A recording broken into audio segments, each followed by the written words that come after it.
Greetings and welcome to today's presentation. These are the subjects of today's discussion. Number 1, the cost of corruption in Jamaica. Number 2, how corruption in government plays itself out on the streets. Number 3, the missing $1 trillion from the 1960s that Jamaicans are still paying back today. 4 and final, how tourism is the quickest way to rebuild the Jamaican economy. Today's topic is, when will Jamaicans start listening to their scholars instead of their politicians?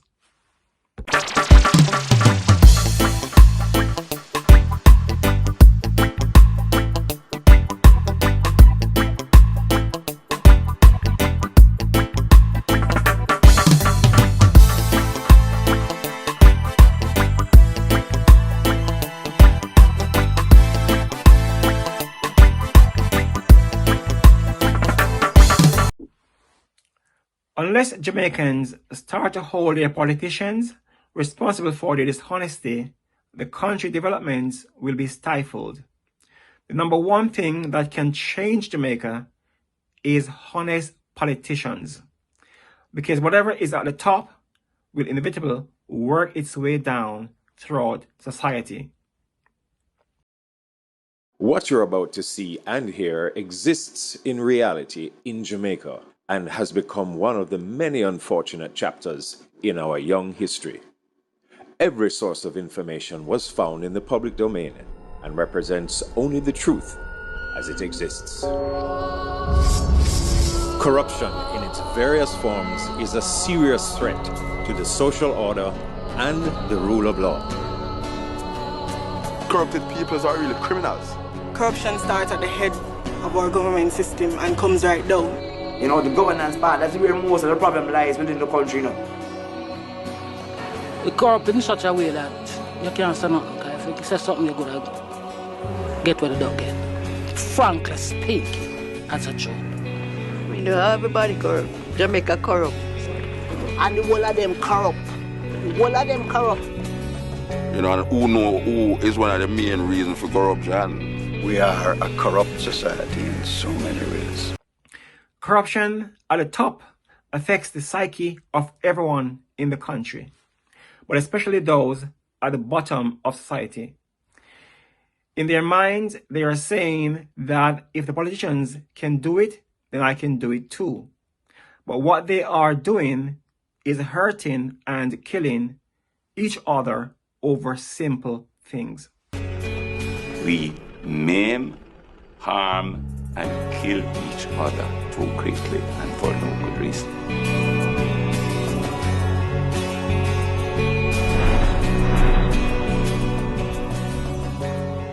The film you are about to see is about a matter of major and growing concern amongst the Jamaican people from all walks of life, of every political persuasion, and as well concern to our friends in the international community.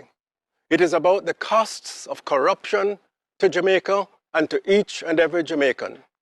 We are truly proud as Jamaicans of our achievements since independence, but we could have achieved so much more had we brought corruption more under control. I am Professor Trevor Monroe, Head of National Integrity Action, and in the next hour, you're going to be hearing from experts dealing with different episodes of corruption that have bedeviled our country and our progress over the last 40 years.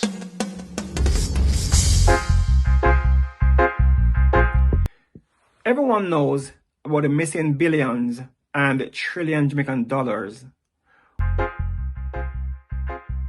Oh, do I think Jamaica is a corrupt place? Yes, it is. Yeah, very corrupt. Transparency International give Jamaica a ranking of 3.3 out of 10, where the closer you get to 0, the more corrupt you are. And it actually argues that in Jamaica, corruption is the norm. Corrupted peoples are really criminals. So, same way as how you define the criminals, the same way you should define corruption. Where is the money going? What you doing with all these monies?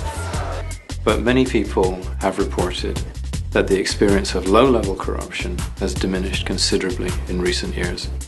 So while the government have managed to clamp down on the small man corruption and dishonesty, they are finding it much harder to clamp down on their colleagues.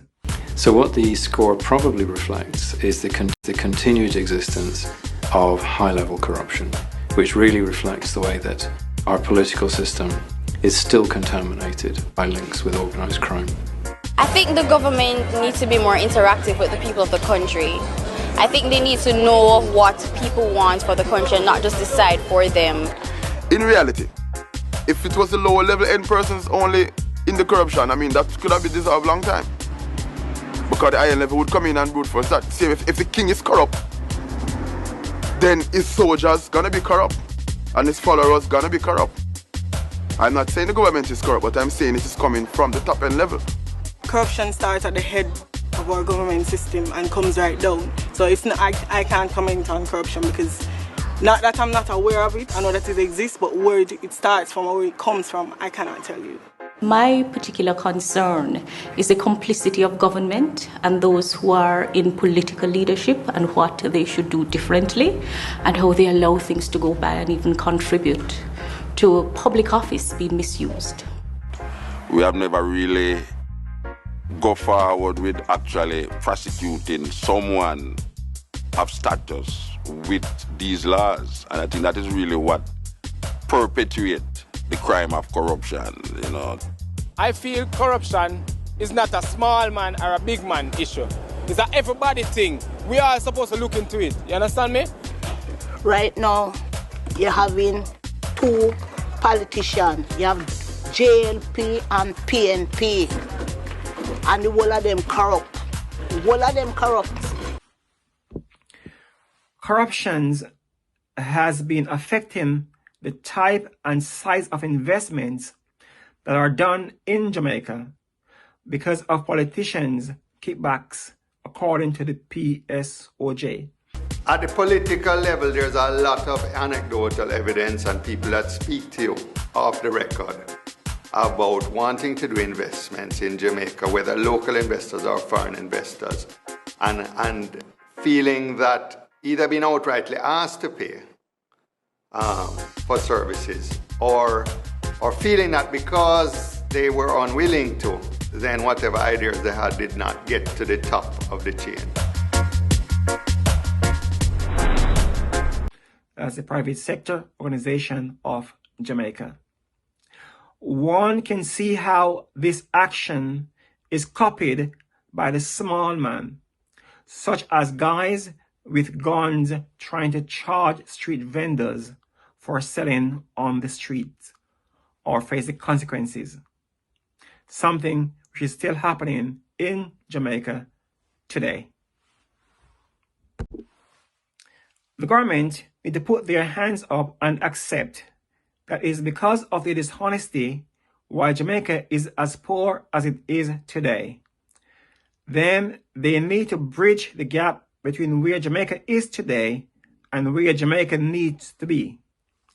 The best and quickest way to do this is through the tourism industry. The tourism minister acknowledges this. Tourism will be the biggest driver of our economic growth and prosperity, not just for now, but indeed for years to come.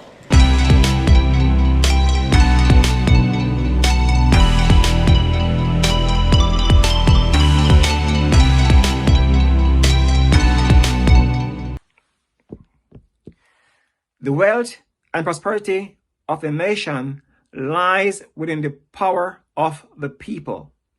However, the government of Jamaica seems to not quite understand the people. This elitism drive to create a high-tech society and a high-end tourism industry will not work, at least not yet. The majority of the current working class in Jamaica are not very technological.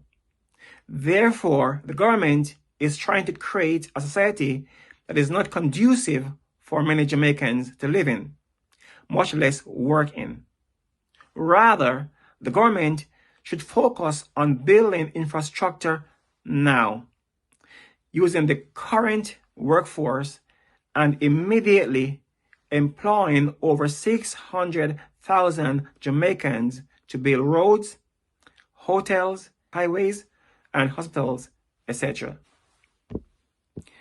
Only then can the government's pipe dream become a true reality in the new Jamaica, which the next generation, one that is more techno-savvy, but we cannot ignore today in hopes of tomorrow. Neither can we build upon a foundation that was never created. Jamaica is sitting beside one of the largest and wealthiest conventions of Black people in the world, the US, where there are over 47 million Afro-Americans currently residing. Some have already migrated. Others are considering their options. Jamaica should be among these options. Jamaica could receive up to 3 million African and Jamaican diasporas, which would make our population equal to that of Singapore. All we have to do is begin the groundwork. The revenue generated from tourism will employ masses and develop the country. The development of the country will attract more visitors and returning residents. The increase in visitor numbers and population size will increase the country's economy and overall GDP. This is the US $1 trillion bonanza for Jamaica, and the government will be quite foolish not to embark upon this blessing. This is part 20 of my current theme. Look out for part 21. Thanks for watching this video. To support this channel, please click on the subscribe button, share this video, and leave your comments below. God bless you, God bless the Jamaican Parliament, and God bless Jamaica. Until my next video, peace.